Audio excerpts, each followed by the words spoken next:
8:25. It's been the friend of insomniacs, shift workers and news addicts for 38 years. Today, though, marks the very last day of the BBC's information service, Ceefax. Yes, viewers in Northern Ireland will be the last to see the analogue service in action as they make the switch to digital television this week. In a moment, we'll speak to a former Ceefax journalist, but first, let's take a step back into the multicoloured archives.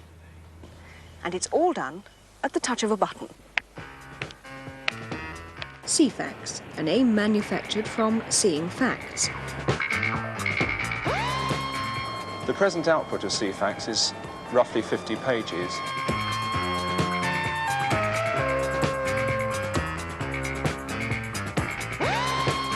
Ceefax's facility to update information quickly makes it a complimentary service. 60, 70, 80, 24, 5, 24 points, so 24 points. All that is just the beginning. And looking even further ahead, there's the really exciting possibility of using a domestic television receiver as a home computer terminal.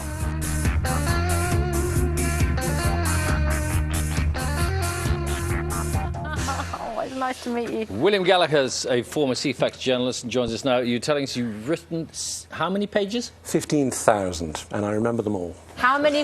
How quickly could you write them?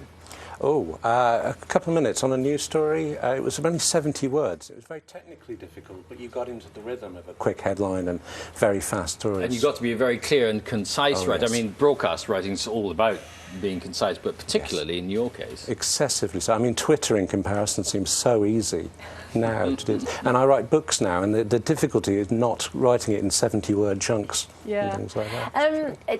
How do you feel today when we know that it's going to be switched off for the last time? Is it something that you mourn? I do, actually, but I'm also, I mean, I'm a very sad person. It was a good part of my career, but I was a reader as well. But I'm also really, I'm proud of it, and the outpouring of interest from people today. I mean, all these years, I haven't worked there a lot since about 2004, but as late as last week, I'll get tweets from people out of the blue saying they remember not just Ceefax, but my pages. Did you sign? Were they signed? Some of them. I launched a certain section that had a byline on it, so I became Which known. was that? I did the DVD reviews. We had no clips, no stills, no interviews, but it was there. People still email you about Ceefax pages you wrote 8 years ago. What is it? Ceefax really gets a hold of people, and I don't know what else does. It's so is there a not a secret, but a sort of low-level Ceefax community?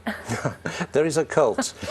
You mentioned the music earlier that was played last night. There are fans who collect the music. Ceefax proper, when you called up a page, had no music, but overnight on BBC Two, when they'd run it, there would be this strange music, and we'd get calls and emails saying, what was that piece playing at? And we had no idea.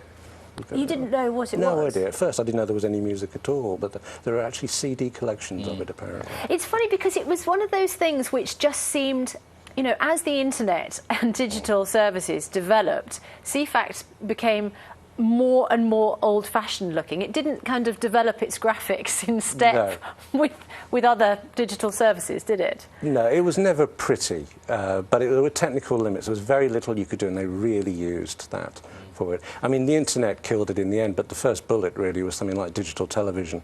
The great thing about Ceefax was whatever you were watching, you press a button and there was the news.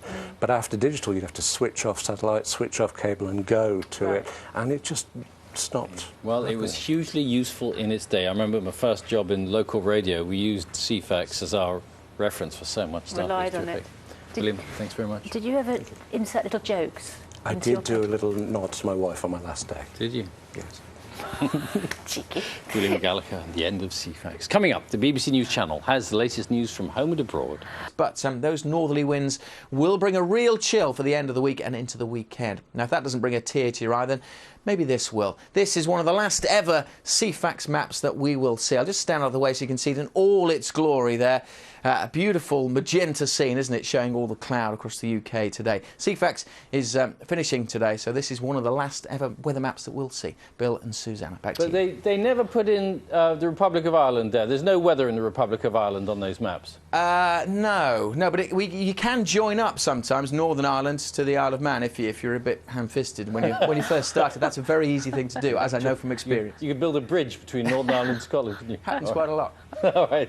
Alex, thanks very much. Well, Alex, thank you, and goodbye to Ceefax.